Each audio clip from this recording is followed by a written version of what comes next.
ये कहने लगे हैं कि हम किस राज्य में रह रहे हैं, कि हमारा जो नागरिक अधिकार है उसको भी छीनने की बात हो रही है, हमारे जो बाल बच्चे हैं वो भी सुरक्षित नहीं है। अब तो घर से निकलने से पहले लोग डरते हैं कि हम घर वापस लौटेंगे कि नहीं लौटेंगे, और अब तो घर में भी उनका रहना मुश्किल हो गया। जिस तरह से यहाँ पर गोपाल खेमका जी की हत्या हुई, जिस तरह से पारस हॉस्पिटल में हत्या हुई, वो भी मतलब खुलेआम इस तरह से हथियार लहराते हुए चले भाई, वो भी पुलिस मुख्यालय से 2 किलोमीटर दूरी पर इनकाउंटर किया कि अगर एक भी वोटर जो जेन्युइन है उनके अधिकार को कमजोर किया गया या उनको अधिकार को छीना गया, तो हम लोग चुप नहीं बैठने वाले। वोटर लिस्ट से जब नाम आप डिलीट कर देंगे तो उनको नागरिक अधिकार से वंचित कर देंगे, उनको राशन से वंचित कर देंगे, उनको पेंशन से वंचित कर देंगे, उनको जो उनके लिए आवासीय योजना उससे वंचित कर देंगे। तेजस्वी जी बिहार की जनता के प्रति सजग है, बिहार की जनता के लिए उनके दिल में चिंता है, और वो चिंता स्पष्ट रूप से दिखता है। वो गंभीरता से बिहार के लोगों के अस्तित्व के सवाल पर, बिहार के लोगों के सुरक्षा के सवाल पर, बिहार के लोगों के नागरिक अधिकार के सवाल पर जिस सजगता के साथ और नौकरी और रोजगार के मामले पर उन्होंने जो लोगों को मुस्कुराने का मौका दिया है, वो इन लोगों के बस की बात नहीं है। नमस्कार मित्रों, आपके साथ मैं हूं शिवपूजन झा और आज राजद के प्रवक्ता एजाज अहमद साहब हमारे साथ है। बहुत सारे मुद्दे हैं जिन पर हम इनसे चर्चा करना चाहते हैं। एजाज साहब, बहुत बहुत स्वागत है आपका हमारे कार्यक्रम में। पहला सवाल तो मैं आपसे यही करना चाहते हैं कि SIR को लेकर के बड़ी तीखी प्रतिक्रिया आती है राजद की तरफ से, कांग्रेस की तरफ से, बाकी पार्टियां चुप हैं, तो आप ही को क्या परेशानी है आखिर SIR? देखिए, सबसे बड़ी बात यह है कि SIR जो हो रहा है ये कहीं ना कहीं केंद्र सरकार के इशारे पर हो रहा है, और जो डबल इंजन सरकार है वो जब सर्वे रिपोर्ट आया और उसमें स्पष्ट रूप से आया कि तेजस्वी जी के नेतृत्व में बिहार में सत्ता परिवर्तन होने जा रहा है, तो उन लोगों को बेचैनी हो गया। आपको भी पता है, सबको पता है कि 7 जनवरी को पूरा रिपोर्ट आ चुका था, SIR जो रेगुलर होते रहा उसी के अनुसार, और वोटर लिस्ट भी प्रकाशित हो गया था। उसके बाद जब सरकार को लगा कि अब हम बिहार में सत्ता खो सकते हैं, तब कहीं ना कहीं इन लोगों ने चुनाव आयोग को माध्यम बनाया। और सबको पता है कि ज्ञानेश गुप्ता जी ये उनके ही द्वारा बनाए गए हैं, जो अपनी राजनीतिक हित साधने के लिए एजेंसियों का इस्तेमाल करते हैं। क्या डर क्या सता रहा है? देखिए, सबसे बड़ी बात है कि आप रिपोर्ट देख लीजिए, जो आप लोगों ने भी दिखाया और सभी लोगों ने बताया कि जमीनी सतह पर जो BLO है वो लोगों के घर तक जा नहीं रहे हैं, लोगों तक पहुंच नहीं रहे हैं, और BLO अपने ही माध्यम से कहीं ना कहीं बिना किसी को जानकारी दिए वोटर लिस्ट को अपलोड कर दे रहे हैं, और वो उसमें क्या भरे हैं नहीं भरे हैं ये भी जानकारी किसी वोटर्स को नहीं दे रहे हैं। जबकि हमारे जो वोटर्स हैं वो गरीब हैं, शोषित है, वंचित है,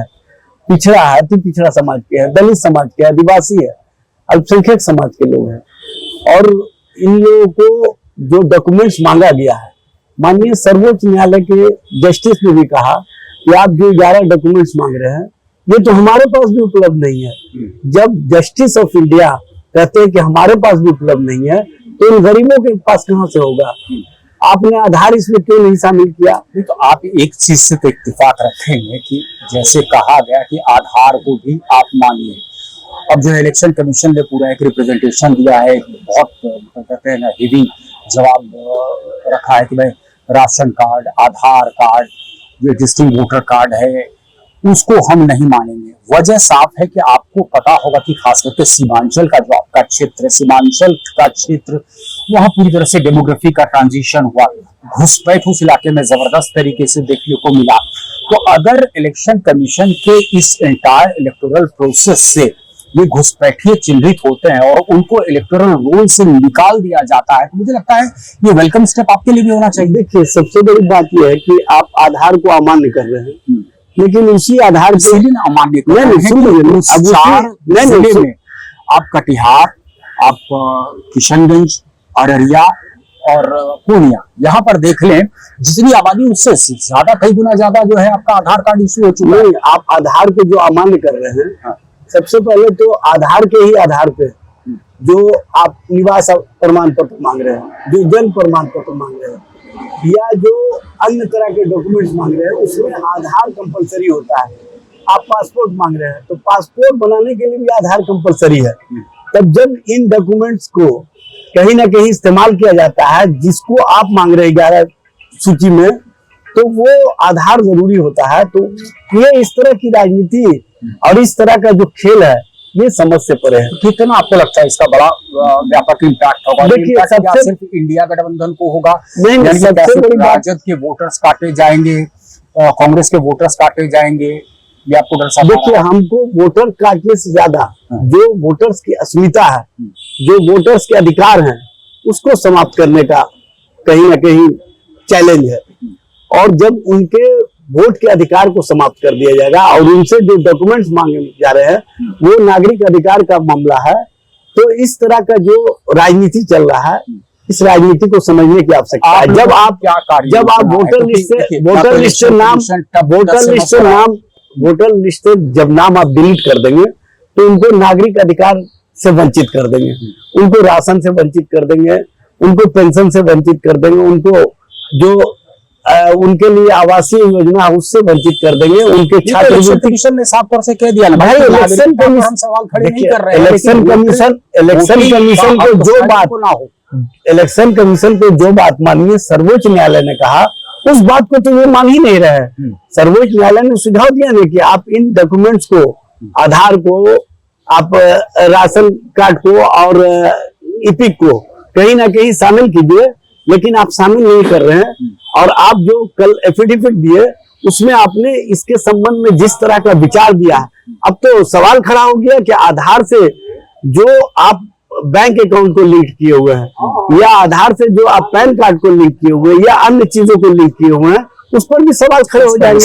सबसे बड़ी बात यह है। और दूसरे मैंने नक्शल में आपसे एक सवाल ये पूछा था, आपको लगता है कितना बड़ा इम्पैक्ट ये कॉज करेगा, या कितना डेंट, कितना सेंध लगा सकता है ये पूरी प्रक्रिया आपके कोर वोट बैंक पे? देखिए, सबसे बड़ी बात यह है कि जो चुनाव आयोग सूत्रों से प्रचारित कर रहा है कि 40 लाख के करीब वोटर्स नहीं मिले हैं, या उनको, हम पूछते हैं आपसे कि यहाँ पर 3 करोड़ के करीब लोग रजिस्टर्ड हैं जो पलायन कर गए हैं दूसरे स्टेट में और जाके नौकरी कर रहे हैं, रोजगार कर रहे हैं, अपने बाल बच्चों के भरण पोषण के लिए रोजी रोटी का इंतजाम में लगे हुए हैं। तो उन पलायन ना आप रोक पाए ना नीतीश कुमार रोक पाए। ये पलायन का मामला नहीं है।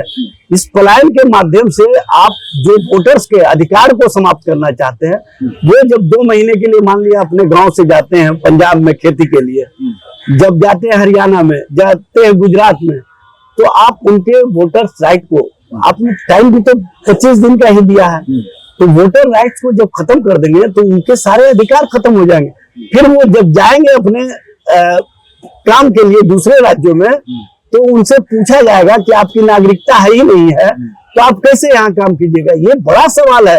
ये कोई मामला तेजस्वी जी का या राहुल गांधी का नहीं है, ये मामला गरीब शोषित वंचित के अधिकार को छीनने का। इलेक्शन कमीशन टस से मस नहीं हो रहा है, प्रक्रिया बदस्तूर जारी है।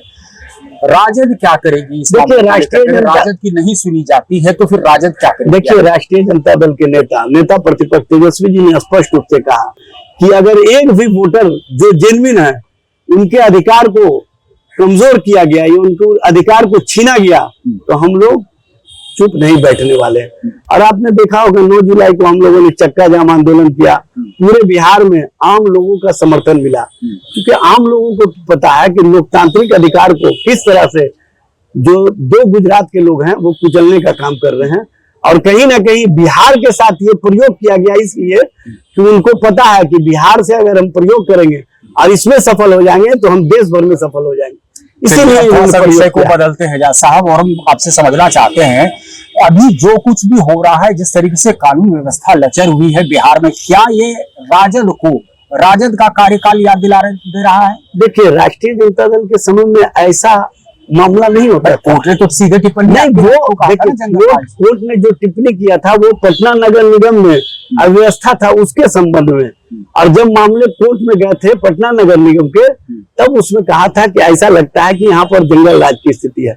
जबकि माननीय सर्वोच्च न्यायालय ने उत्तर प्रदेश के संबंध में जो महाजंगल राज की बात कही उस पर कोई परसेप्शन नहीं बनाया जाता है। तो क्या लगता है नीतीश जी का मतलब कानून व्यवस्था पर पकड़ ढीला हो गया? देखिए नीतीश जी जेरेंटोक्रेसी की बात कही जाती है कि अब इतने बुजुर्ग हो चुके हैं कि संभल नहीं रहा। देखिए वो क्या गया यहाँ, कोई एक दिन नहीं गुजर रहा है जबकि कहते हैं कोई सेंसेशनल मर्डर नहीं हो रहा है बिहार में। देखिए नीतीश जी के संबंध में अब लोग कहते हैं स्पष्ट रूप से कि नीतीश जी सरकार नहीं चला रहे हैं।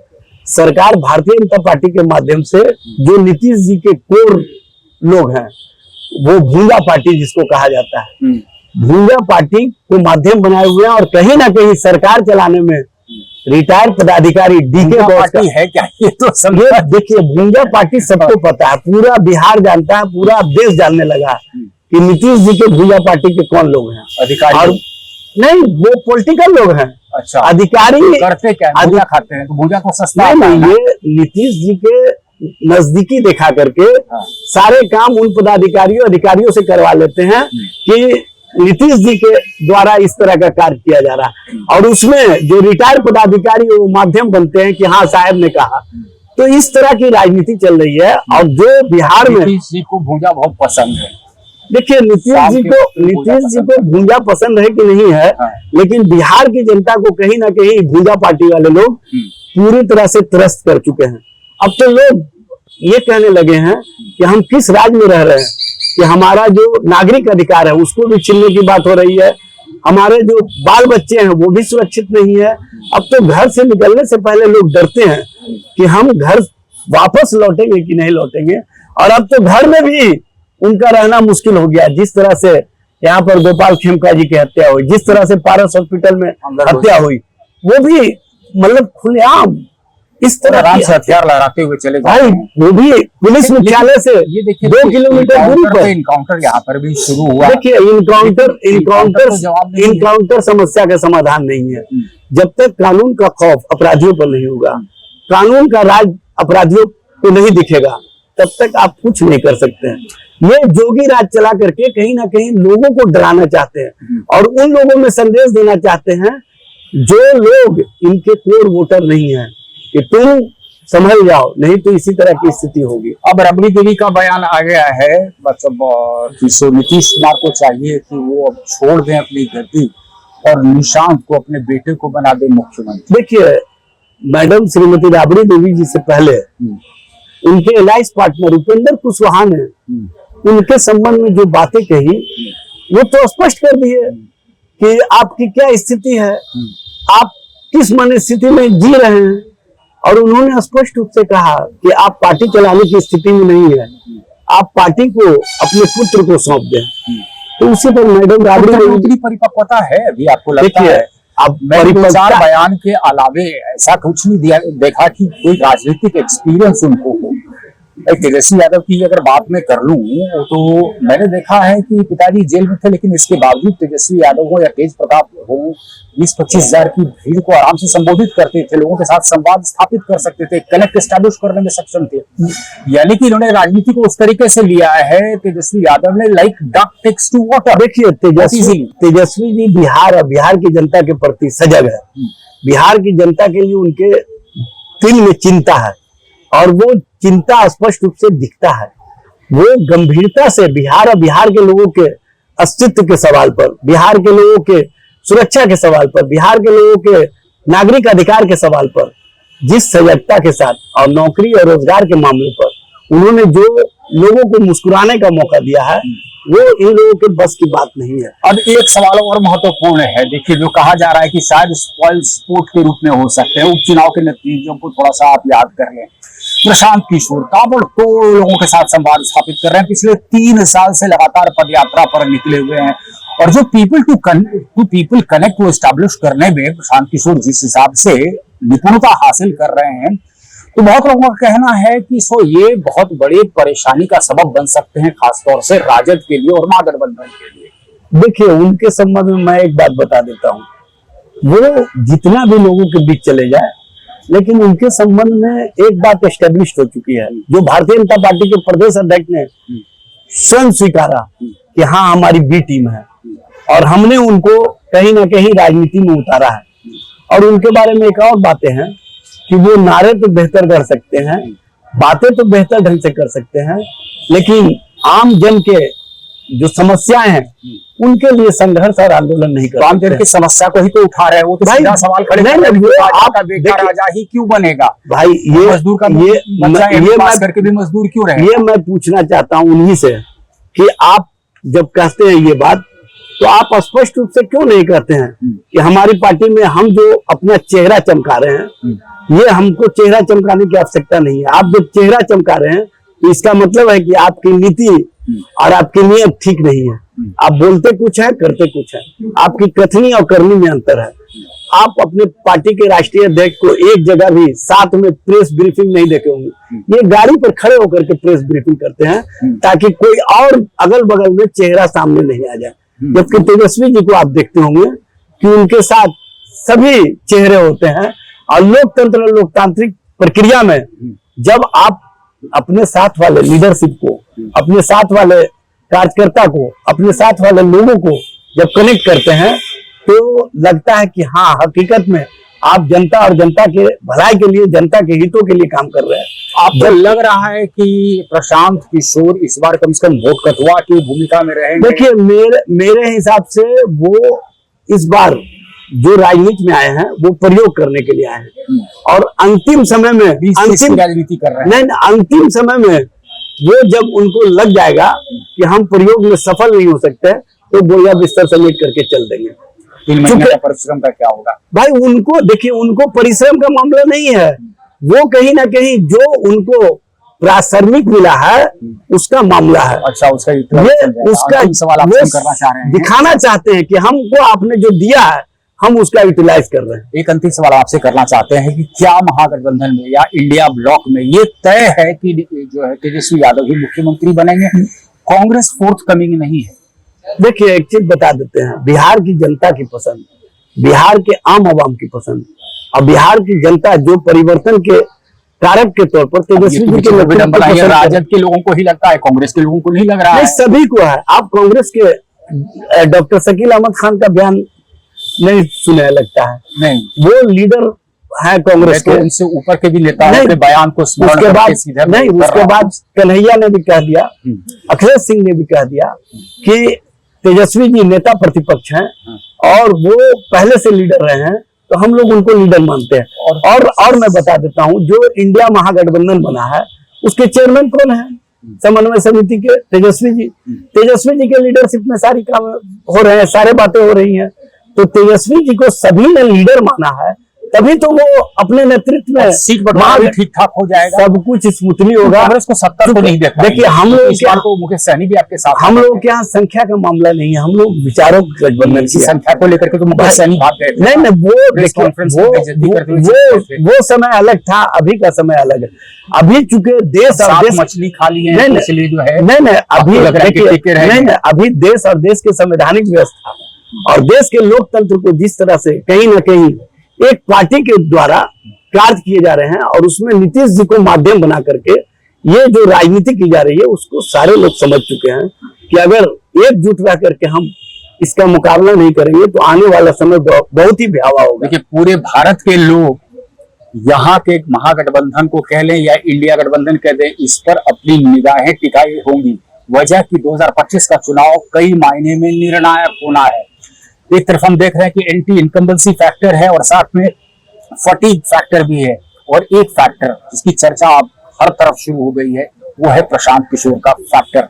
नतीजे क्या आएंगे कोई नहीं बता सकता, लेकिन एजाज साहब आप हमारे साथ चर्चा में जुड़े, आपका बहुत बहुत धन्यवाद। इस कार्यक्रम में बस इतना ही।